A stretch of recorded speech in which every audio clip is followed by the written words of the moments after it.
Tudo bem, pessoal? Então, vamos mais uma aula do nosso curso de Teoria de Sólidos.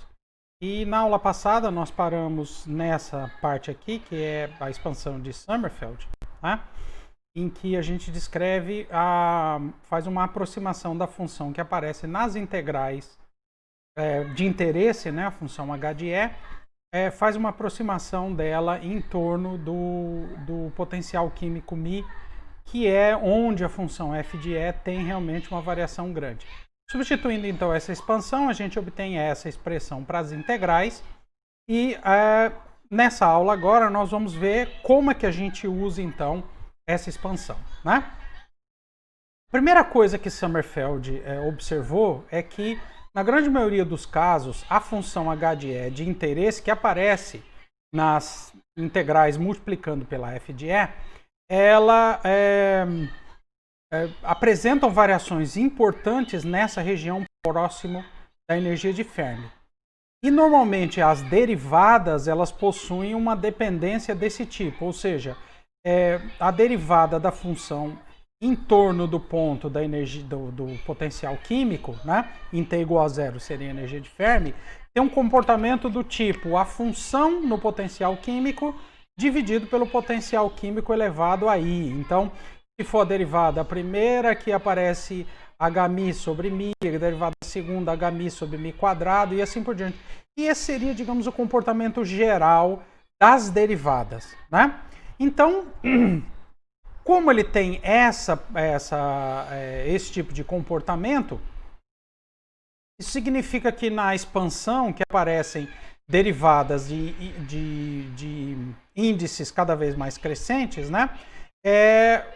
A função h sobre μ, então ela vai diminuindo de importância à medida que ela vai crescendo. Então, significa que a gente vai poder transformar a integral então de menos infinito a mais infinito de h de e f de e. Que integral é essa que a gente está falando? É essa integral que aparece, cadê? A integral que aparece, né? Então aqui, né? E que é exatamente essa parte aqui das derivadas, né? Então seria nessa somatória aqui que essas derivadas aqui teriam então esse comportamento, né? De forma que, se a gente escreve isso, a gente obtém então para o primeiro termo a integral de menos infinito a μ, que seria esse primeiro termo quando i é igual a zero, né? Que fica h de μ, né? Que é exatamente a integral de menos infinito a μ. Aqui seria o termo que envolve a primeira derivada, e vai aparecer as derivadas ímpares, porque no termo anterior, os termos que sobram do tipo derivada de ordem 2i menos 1, né? Então, são sempre derivadas ímpares, né? Então, eu tenho o termo de primeira ordem, de terceira ordem, e o que é interessante aqui, se a gente notar, é que lembrando que h' de μ, esse primeiro termo aqui, que é a derivada primeira, seria hmi sobre μ, né? Então veja que os termos, o que vai aparecer aqui são potências, né? Do tipo kbt sobre μ ao quadrado, a quarta, a sexta e assim por diante. O que significa que nessas regiões de temperatura, lembra que o μ corresponde a uma energia, por exemplo, em T igual a zero é da ordem da energia de Fermi, que corresponderia a uma temperatura de Fermi da ordem de dezenas de milhares de Kelvin. Então, significa que esse termo kbt na temperatura usual, por exemplo, 10 ao quadrado, isso aqui dentro já seria da ordem de 10 a menos 2 elevado ao quadrado, 10 a menos 4. O que significa que cada termo, como esse termo é de kbt ao quadrado sobre μ quadrado, depois kbt à quarta sobre μ à quarta e assim por diante, em termos de μ à sexta, isso significa que à medida que eu vou caminhando nessa série aqui, o termo vai ficando cada vez menos importante, né? Lembrando que nessas derivadas vai aparecer sempre a mesma função. É sempre h de μ sobre μ elevado a derivada. Então aqui, por exemplo, apareceria μ a terceira. Aí multiplica em cima e embaixo por μ, aparece um μ a quarta, então fica kbt. Então, veja que isso aqui tudo vão ser sempre termos com esse tipo de comportamento, né? KBT sobre μ ao quadrado, KBT sobre μ à quarta, KBT sobre μ à sexta. Cada vez, então, que eu mudo daqui para cá, você vê, se KBT ao quadrado sobre μ é da ordem de 10 à quarta, a menos 4, quando eu passo para cá, isso aqui já vai ter 10 a menos 4 desse aqui. Esse 10 a menos 4 desse aqui, ordem de grandeza, né? De forma que isso aqui estabelece uma rotina de que a gente pode ir calculando termos sucessivos, então, na expansão de Sommerfeld e truncar onde a gente achar conveniente. Então, na maioria das vezes, a gente vai até o primeiro termo aqui, ou às vezes até o segundo. Dificilmente a gente usa os termos da ordem de t à sexta, né? Muito bem, então vamos aplicar esse resultado tanto na expressão da energia interna quanto na expressão do número de partículas. A ideia é de aplicar no número de partículas para a gente determinar μ. Lembra a ideia? Determina μ, determina a energia interna. Se eu determino a energia interna, eu consigo calcular o calor específico a volume constante. Então, escrevendo a energia interna, a integral que a gente tem que resolver é essa aqui. O que significa, se a gente compara com a expansão de Sommerfeld do slide anterior, né? Tá aqui, quem é que está cumprindo o papel da função h de E? É exatamente a função... Cadê? Bora. Opa. É exatamente a função... Vamos, slide. É exatamente a função g de E vezes E, né? De forma que a gente vai ficar o primeiro termo integral de 0 a μ de E, g de E dE. O próximo termo vai ficar g de E vezes E linha, calculado em E é igual a μ. E a gente já vai escrever daqui para frente, vai se interessar mais por esse termo aqui. Tá? Muito bem. Abrindo essa derivada aqui, então isso aqui é produto de funções, então vai dar primeiro essa função vezes a derivada dessa, mais essa função vezes a derivada dessa, calculada em L é igual a μ. Então a gente tem uma expressão aqui para o que envolve o potencial químico. Então agora a gente fica uma integral, se vocês olharem, é uma integral que depende, basicamente a energia interna vai depender do potencial químico. Então determinando, e obviamente da temperatura, né? O termo de temperatura, a primeira dependência importante com a temperatura aparece aqui e obviamente no potencial químico se ele tiver, né? Mas, sabendo o potencial químico, a forma como o potencial químico depende da temperatura, a gente determina, então, a energia interna. Tá? Muito bem. Fazendo a mesma coisa para a densidade de partículas, que é uma integral de g de E, f de E, o que significa que a função h de E aqui é o próprio g de E.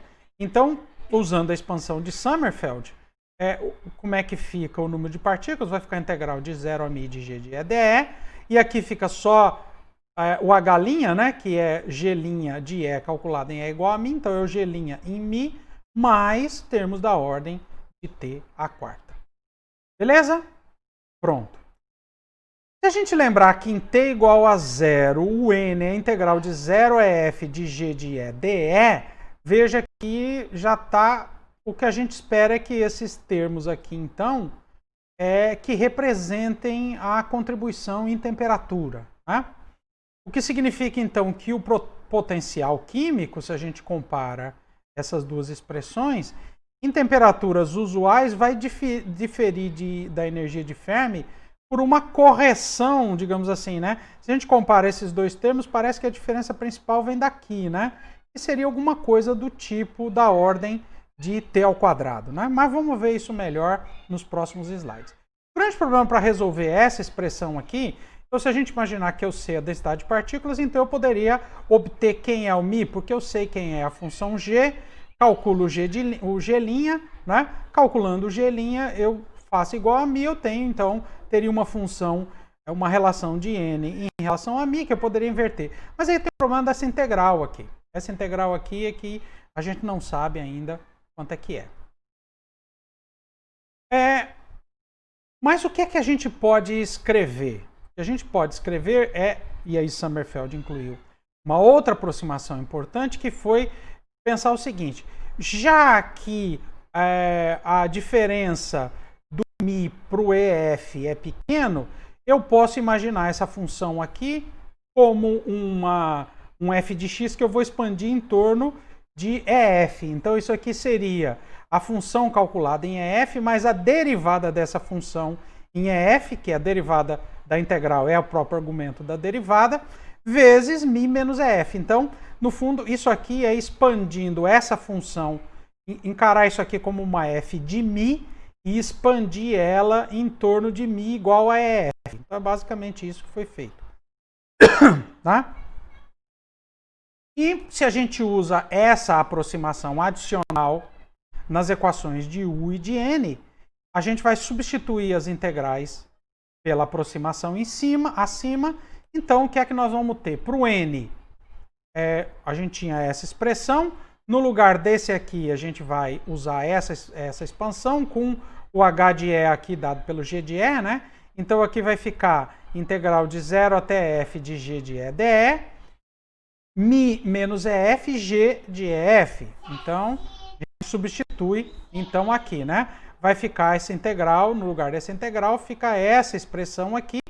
E aqui a gente já usou o fato que o G' de μ nós vamos aproximar para o G' de EF, ou seja, expandindo essa função aqui também em torno de μ igual a EF, a gente obtém, então, G' de EF. Tá? Então, nós temos essa expressão para o número de partículas e que a gente foi só até, então, a primeira correção aqui. Já desprezamos termos da ordem de t a quarta. Claro que se a gente quisesse, escreveria também o termo de t a quarta. Lembra? Aparece aqui uma outra expressão desse tipo e substitui, enfim. É só mais termos na nossa somatória.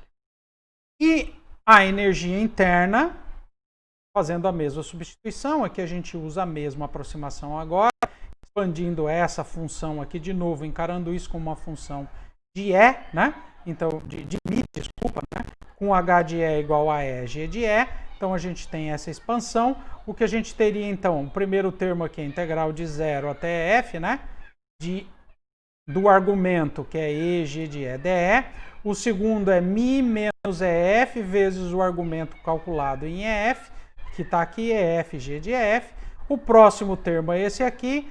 E aqui eu deixei explícito os termos de IT a quarta. Então, se a gente olhar aqui, né, a gente tem essa expressão. E aqui nós vamos ter agora dois termos que envolvem... Peraí, não, eu acho que...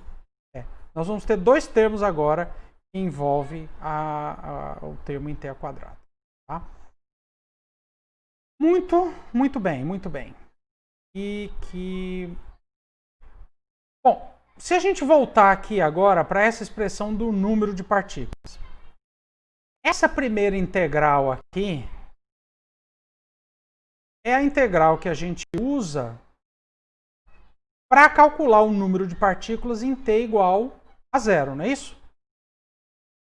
Mas, se o número de elétrons ou a densidade por unidade de volume do elétron no metal, ele é constante, ou seja, não mudar com a temperatura, esse termo aqui continua sendo igual a N.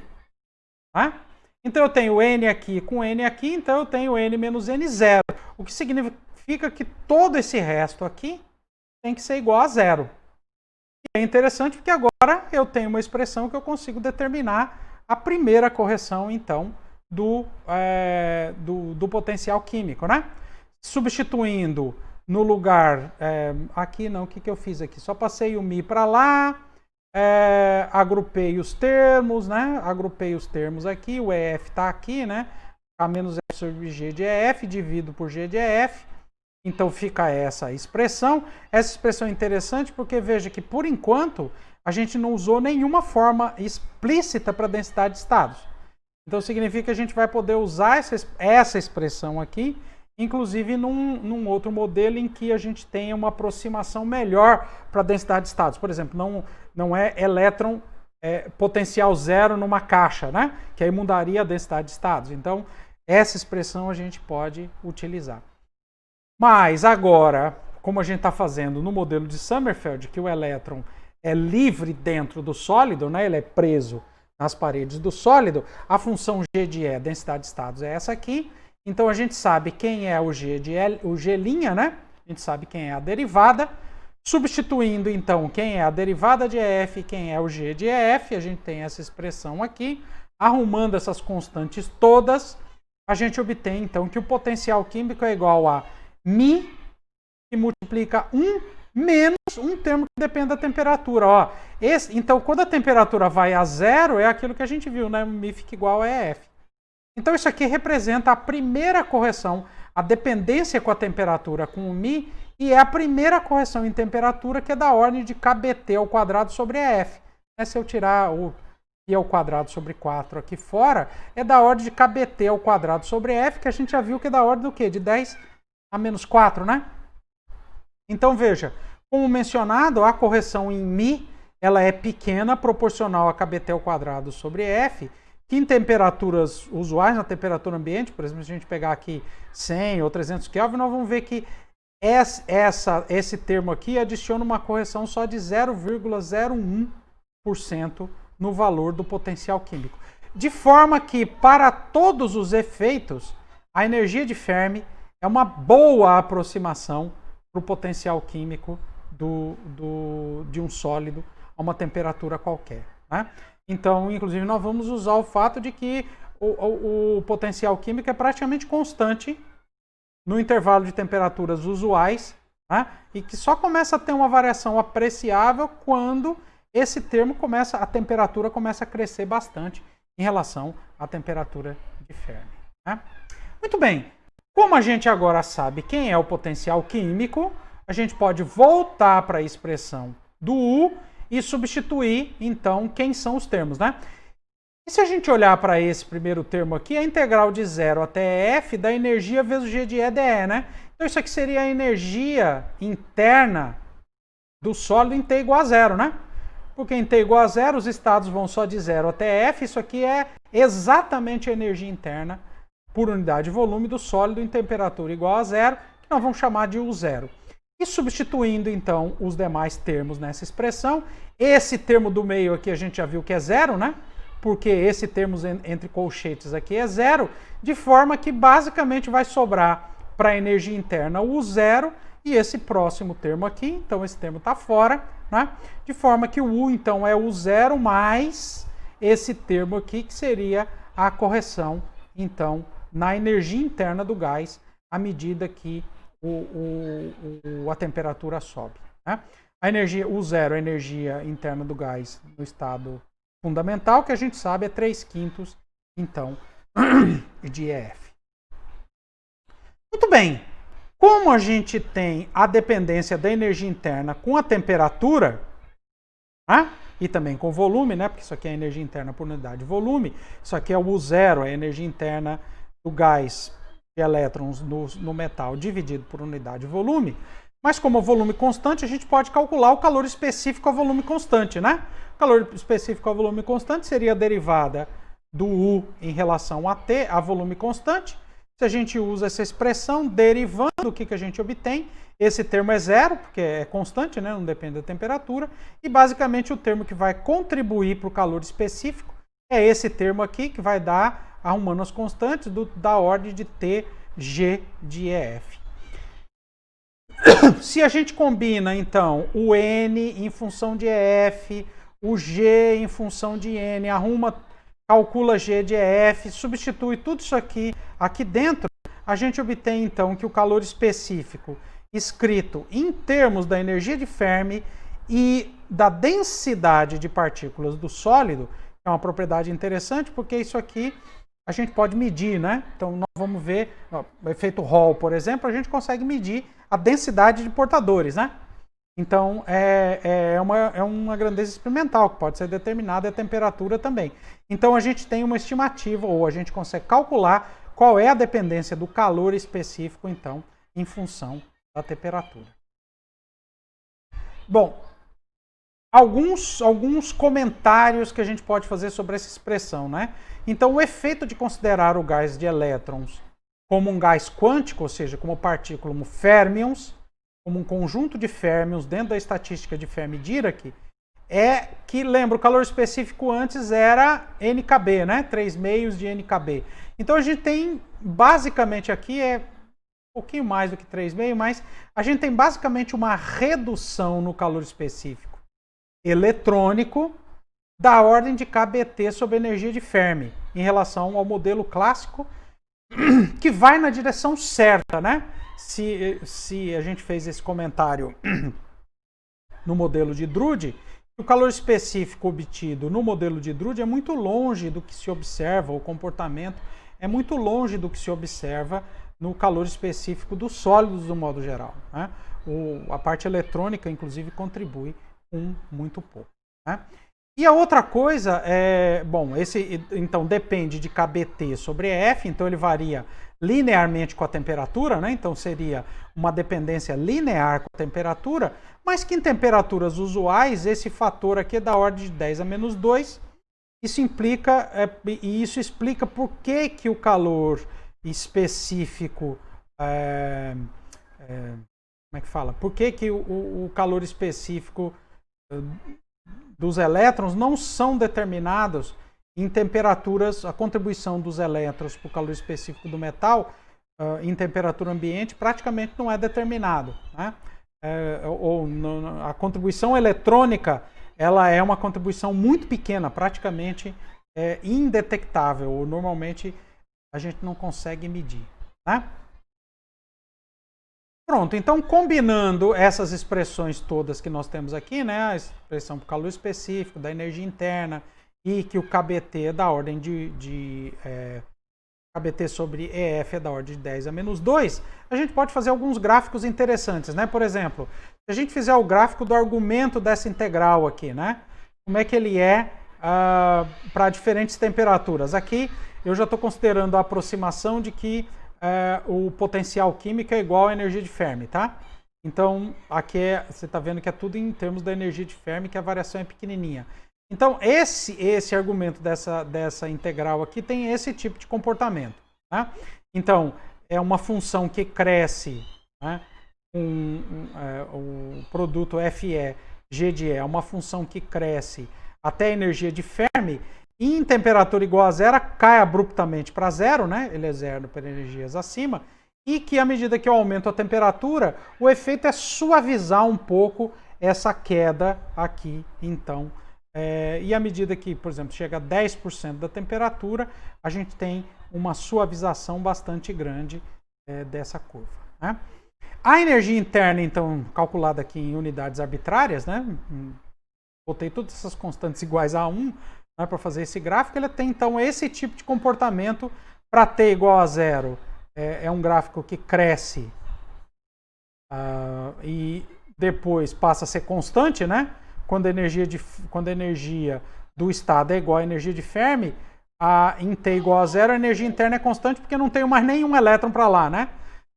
À medida que eu aumento a temperatura, o efeito é ter uma pequena suavização nesse platô, e quando eu chego a 10% da temperatura de Fermi, eu já tenho um comportamento bem mais suave aqui. Aqui dando ampliando a região, então, você vê que a modificação que a gente tem no comportamento da energia interna com a temperatura, ela é basicamente apreciável para temperaturas usuais, né? Até 5% da temperatura, que daria da ordem de 500 Kelvin, né? 10.000, daria da ordem de 500 Kelvin, que é uma temperatura 100 Kelvin a curva em verde, azul, a vermelha, né? A curva em 0, da ordem de 500 Kelvin.